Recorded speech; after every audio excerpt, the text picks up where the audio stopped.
Bonjour à toutes et à tous. Aujourd'hui, on va s'attaquer à un projet, mais alors un projet vraiment ambitieux, celui de Give Back to Algeria. L'idée, créer une chaîne de supermarchés nationale qui tournerait à 100% avec des produits locaux. Rien que ça.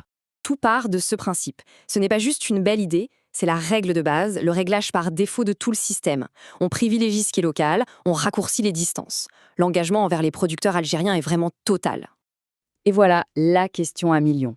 L'Algérie, c'est immense, c'est diversifié. Alors, mettre en place un système comme ça à l'échelle du plus grand pays d'Afrique, c'est un défi logistique qui est, disons-le, absolument colossal. Alors, comment on s'y prend? D'abord, il faut bien prendre la mesure du défi. C'est un vrai casse-tête, avant tout géographique. Regardez cette carte, elle parle d'elle-même. Il faut réussir à approvisionner un pays qui va de la côte méditerranéenne, très fertile, jusqu'au fin fond du Sahara. Les climats sont radicalement différents. Il faut connecter des zones de production et de consommation qui sont parfois à des centaines, voire des milliers de kilomètres les unes des autres.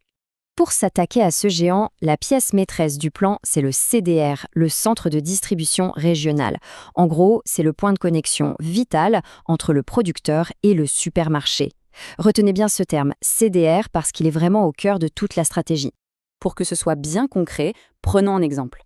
La distance par la route entre Béchar et Tindouf. 802 km, c'est plus qu'un Paris-Marseille. Maintenant, imaginez devoir garantir la fraîcheur d'un yaourt ou d'une salade sur une telle distance. Voilà le genre de problème à résoudre. Alors, comment on résout ce casse-tête? La réponse est en fait assez élégante. C'est le plan des 10 hubs. Et voilà comment ça se matérialise. On reprend la même carte, mais cette fois-ci, on y superpose la solution.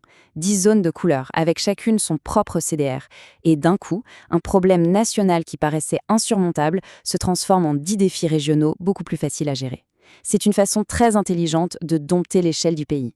Et le point qui est absolument crucial, c'est que ce maillage de 10 hubs a été pensé pour couvrir l'intégralité des 69 wilayas, les provinces algériennes.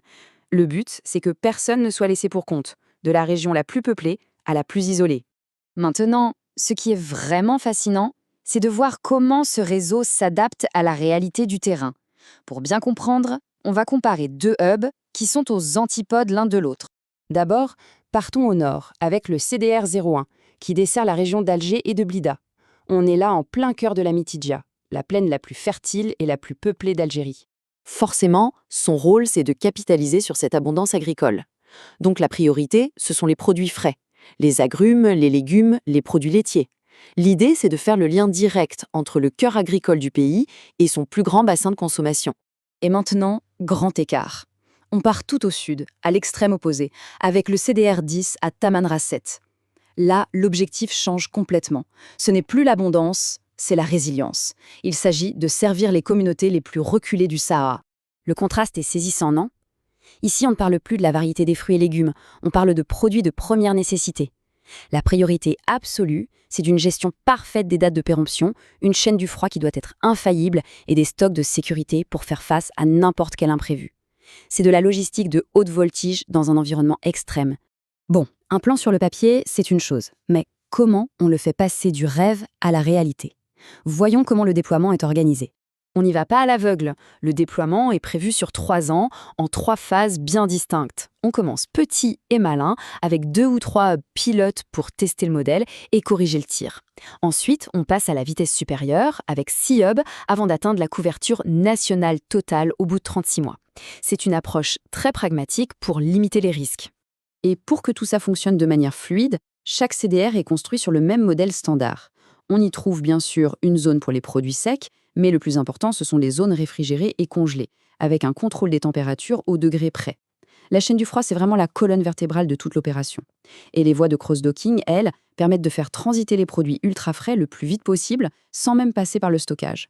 Mais il faut bien comprendre que ce projet va beaucoup plus loin que de simples histoires de camions et d'entrepôts. En fait, l'ambition, c'est de redessiner tout un pan de l'économie. Ce tableau résume parfaitement la transformation qui est visée. On veut passer de produits qui parcourent des milliers de kilomètres et d'une forte dépendance aux importations à des circuits courts et à une vraie souveraineté alimentaire.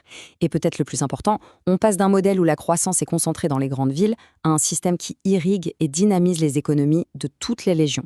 Et pour être sûr que ça ne reste pas que des belles promesses, le succès du projet sera mesuré avec des indicateurs très concrets. On va suivre le pourcentage d'achats locaux, le nombre de PME avec qui on travaille, les emplois créés. Le but, c'est de créer une valeur qui soit réelle, visible et quantifiable pour l'économie locale. Cette phrase, elle est absolument clé. Elle nous dit que le CDR n'est pas juste un entrepôt passif. Non, c'est un véritable moteur de développement. Son rôle, c'est de tisser des liens, de structurer et de faire grandir tout l'écosystème de producteurs qui l'entourent. C'est un catalyseur économique local. Et on termine sur cette question pour prendre un peu de hauteur.